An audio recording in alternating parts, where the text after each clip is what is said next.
पुण्यातल्या हडपसर भागामध्ये सादिक कपूर नावाच्या एका व्यक्तीनं काल रात्री आत्महत्या जी आहे ती केलेली आहे। मात्र आत्महत्या करण्यापूर्वी त्याने एक पत्र जे आहे ते काँग्रेसचे नेते आणि पुण्याचे माजी महापौर प्रशांत जगताप यांना पोस्टानं पाठवलेलं होतं। स्वतः आपल्यासोबत प्रशांत जगताप आहेत। हडपसर भागामध्ये त्या व्यक्तीने आत्महत्या केली। आत्महत्येचं नक्की कारण काय समजलेलं आहे का, किंवा तुम्हाला एक पत्र लिहिल्याची माहिती आहे, नक्की काय म्हणजे? त्या व्यक्तीने मी ओळखत नाही, पण 1 तारखेपासून मी प्रचारात होतो। सकाळी 6 वाजल्यापासून म्हणजे जॉगिंग ट्रॅकपासून ते रात्री 1 वाजेपर्यंत आमच्या बैठका आणि प्रचार चालू होता। काल मात्र आमच्या गावची इथं वानवडीची यात्रा असल्यामुळे मला थोडा वेळ मिळाला। मी ऑफिसमध्ये गेलो। ऑफिसमध्ये गेल्यानंतर या ठिकाणी माझ्या स्टाफनी मला दाखवले पत्र बायपोस्ट आलं होतं।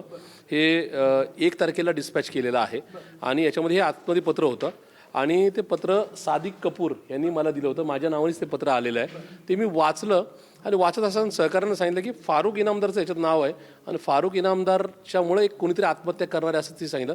तर त्यांनी सांगितलं दादा रील बघा, याच्यामध्ये जे काही व्हिडिओज आलेले आहेत त्या का वेगवेगळ्या लोकल चॅनलचे, त्यामध्ये ह्या सादिक कपूरने आत्महत्या केली। त्यावेळेस मला धक्का बसला आणि पत्र पूर्ण वाचलं तर लक्षात आलं की ह्या बिचाऱ्यांनी कदाचित मी खूप आक्रमक कार्यकर्ता आहे, राज्य सरकार केंद्र सरकार किंवा कुठल्या अन्यायाच्या विरोधामध्ये सातत्याने रस्त्यावर सरकारच्या विरोधात येतो, पण माझ्यावर विश्वास ठेवून पत्र दिलं होतं की फारुख इनामदार हा त्यांना त्रास देतोय, फारुख इनामदारमुळे ते आत्महत्या करू शकतात असं पत्र त्यांनी दिलं होतं।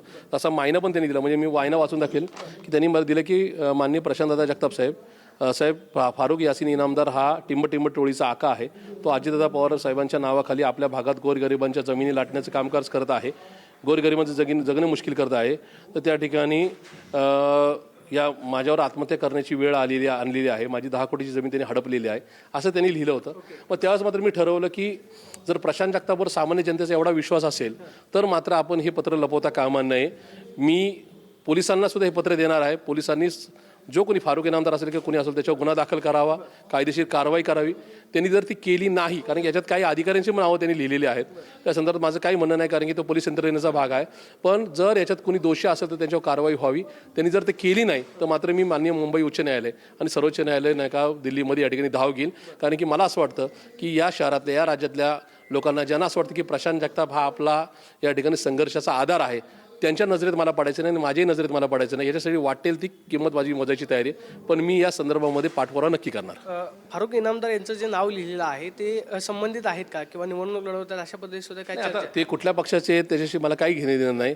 एक मात्र नक्की आहे की एखादा व्यक्ती आत्महत्या करण्याच्या पूर्वी एखादं पत्र प्रशांत जगतापला लिहितो, ते उशिरा मला पोचतं आणि त्याचबरोबर तो जाताना सुद्धा स्वतःच्या शरीरावर ज्याच्यामुळे त्रास आहे, ज्याच्यामुळे आत्महत्या करावी लागते त्याचं नाव लिहितो, याचाच अर्थ तो दोषी आहे आणि म्हणून या जो दोषी असेल त्याच्यावर कारवाई करावी।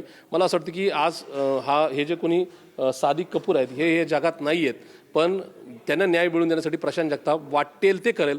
पाहिजे ती किंमत मोजायची माझी तयारी असेल, भले राजकीय किंमत मोजायची वेळ आली तरी चालेल, पण मी या संघर्षामध्ये निश्चित या परिवाराच्या बरोबर राहील। त्या एका पत्रामध्ये एका टोळीचा उल्लेख केलेला आहे की पुण्यामध्ये गुन्हेगारी जी आहे ती मोठ्या प्रमाणावरती वाढते। टिपू पठाण टोळीचा उल्लेख पत्रामध्ये पाहायला मिळाला नाही। या ठिकाणी त्या टोळीचा अभ्यास संबंधित कुठली जी टोळी असेल त्याचं करावं।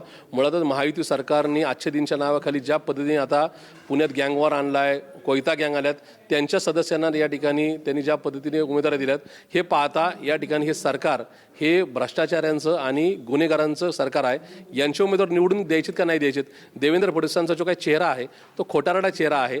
अशा प्रकारच्या गुन्हेगारांना पाठीशी घालण्याचं काम देवेंद्र फडणवीस करतायत। त्याच्यामुळे आता पुणेकरांनी ठरवायचं आहे की गुन्हेगारांच्या पक्षाला या ठिकाणी मतदान करायचं का त्या ठिकाणी नाही का या ठिकाणी संघर्ष करणाऱ्या कार्यकर्त्याच्या पाठीशी उभं राहायचं, याचा निर्णय पुणेकर घेतील याची मला खात्री आहे। अशानं पुण्यातली गुन्हेगारी कमी होईल की वाढेल?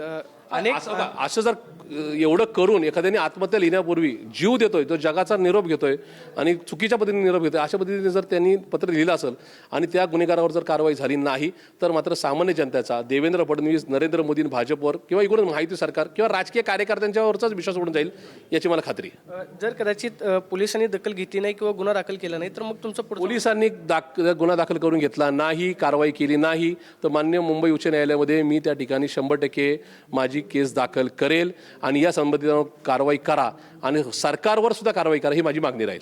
आपण पाहतोय की या प्रकरणामध्ये पत्रामध्ये ज्याचं नाव आहे त्याच्यावरती कारवाई करावी अशी प्रतिक्रिया प्रशांत जगतापांनी दिल्यास पाहायला मिळते। कॅमेरा पर्सन विशाल सोनवी, प्रदीप कापसे, TV9 मराठी, पुणे।